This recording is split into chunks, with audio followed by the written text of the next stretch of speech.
Welcome. आप देख रहे हैं सिने बज़। मैं हूं आतिका। 1913 में दादा साहब फाल्के जी ने बनाई थी राजा हरिश्चंद्र, पहली फिल्म जो बोलती नहीं थी। उसके बाद 1931 में बनी अर्देशर ईरानी की फिल्म आलम आरा, पहली फिल्म जो बोलती थी। और तब से लेके अब तक 100 साल से भी ज्यादा हो चुके हैं। बॉलीवुड का सफर जारी है। बॉलीवुड है तो आप हैं, बॉलीवुड है तो हम हैं, है कि नहीं? Of course. और आज भी इस एपिसोड में आपको बताएंगे all the news, views, reviews and interviews. Let's begin the show. तो हमेशा की तरह शुरुआत करते हैं कुछ गर्मा गर्म खबरों के साथ। क्या आपको मालूम है, सुनिधि चौहान, जिनको हम इतने सालों से गाता हुआ सुन रहे हैं, अब उन्हें हम देखेंगे परफॉर्म करता हुआ। वो करने जा रही है एक्टिंग एक फिल्म में और नेगेटिव कैरेक्टर रोल निभा रही है। हेलो, अगर आपको लगता है फिल्म मेकिंग में director is the captain of the ship और सलमान खान जैसे मेगा स्टार्स अगर आज की तारीख में किसी पर आंख बंद करके यकीन कर रहे हैं, that director is Kabir Khan. I have him right here. बड़े बड़े लोगों के पीछे बहुत लंबी कहानियां होती हैं। आपकी कहानी क्या है? जामिया मिलिया से मैंने अपना फिल्म डिग्री किया था, masters in film making. Shahrukh Khan, जहाँ से शाहरुख हैं, जी एब्सोल्युटली। शाहरुख मेरे सीनियर थे। उसके बाद मैंने डॉक्यूमेंट्रीज करी बहुत। वो एक जर्नलिस्ट हैं सईद नकवी, उनके साथ बहुत काम किया। कुछ 5 साल उनके साथ किया। उन 5 साल में मैंने कुछ 60 से भी ज्यादा कंट्रीज हमने ट्रैवल करी। हम सॉफ्ट न्यूज डॉक्यूमेंट्रीज बनाते थे और वो एक बहुत अच्छा लर्निंग प्रोसेस रहा क्योंकि उससे मेरी आंखें खुली। आपने कोई वॉर भी कवर किया? जी बिल्कुल। अफगानिस्तान में तो बहुत अरसा था मैं। इनफैक्ट मेरी पहली फिल्म जो है काबुल एक्सप्रेस, वो ऑटोबायोग्राफिकल है।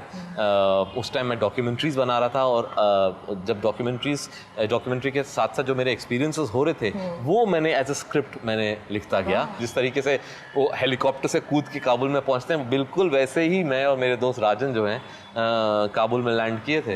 बिकॉज हम कोशिश कर रहे थे, हमें पाकिस्तान का वीज़ा नहीं मिलता था तो हम गए थे ताजिकिस्तान और ताजिकिस्तान से एंटर करने की कोशिश कर रहे थे। जब 15 दिन हो गए थे तो हमें पता चला एक रशियन मिलिट्री हेलीकॉप्टर जा रहा है अफगानिस्तान मेडिकल सप्लाईज लेके। हम वहाँ पहुँच गए और हमने देखा यार ये चॉपर हमें ले जाए तो मतलब हम कुछ भी कर सकते हैं। तो रशियन पायलट को हम थोड़े से कोने में ले गए और $2000 दिए उसे।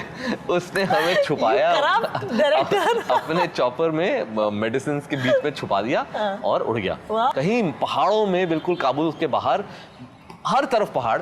चॉपर नीचे आया और 20 फुट ऊपर और कहता अब कूद जाओ यहाँ से क्योंकि मैं तुम्हें काबुल नहीं ले जा सकता, ये काबुल के बहुत पास है। हम कूद गए वहाँ से, हम कूदे और हेलीकॉप्टर उड़ गया और हम खड़े हुए पहाड़ में, चारों तरफ पहाड़, कुछ समझ में नहीं आ रहा काबुल की तरह। और एक आदमी दिखाई दिया दूर से हमारी तरफ आता हुआ। जैसे वो पास आया हमें दिखाई दिया, कुछ कम से कम 6 फीट 4 इंच का होगा, हाथ में कलाशनिकोव। उसने देखा कि एक हेलीकॉप्टर नीचे आया, 2 आदमी कूदे, हेलीकॉप्टर चले गया। उसको समझ में नहीं आया क्या, वो गुस्से से आ रहा था, हाथ में उसके कलाशनिकोव गन और कुछ बोल रहा था दरी में।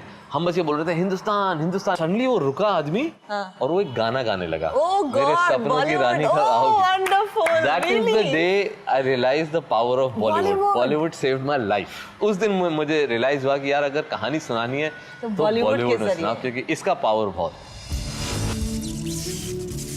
इस हफ्ते 2 बड़ी फिल्में रिलीज हुई हैं, रजनीकांत की कबाली और इरफान खान की मदारी।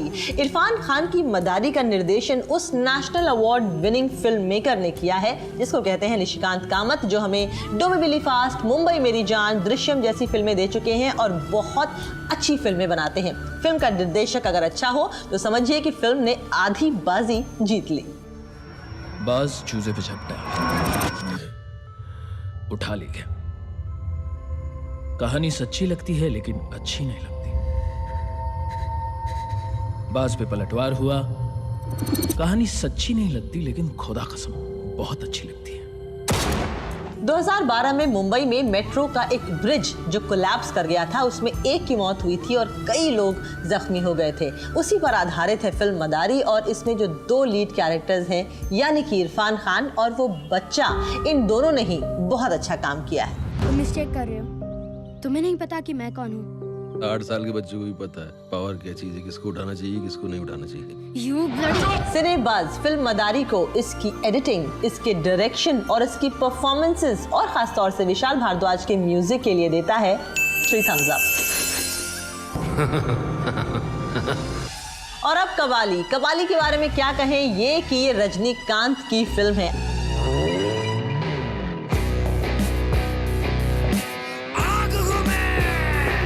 इस फिल्म में रजनीकांत ने काफी नॉन रजनीकांत परफॉर्मेंस दी है, यानी कि ये फिल्म बहुत ज्यादा ड्रामेटिक नहीं है और उनकी परफॉर्मेंस बहुत हद तक रियल रखी गई है। कौन है वो कबाली?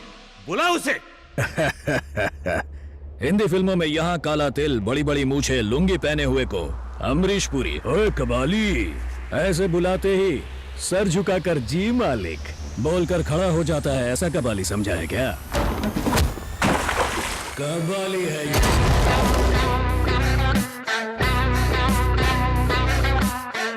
सो कबाली रजनीकांत की फिल्म है, आपको किसी बहाने की जरूरत है नहीं अगर आप रजनीकांत के फैन हैं तो। सिनेबज़ कबाली को देता है 3 thumbs up। बहुत खूब। वैसे पिछले हफ्ते बताया था, लेकिन अगर याद न हो तो एक बार फिर से बता देती हूँ। सलमान खान की फिल्मों का फिल्म फेस्टिवल जारी है रिश्ते सिनेप्लेक्स पर। बॉलीवुड का सुल्तान आप देख रहे हैं all the blockbusters of Salman's career, हर सैटरडे और संडे शाम 7 बजे।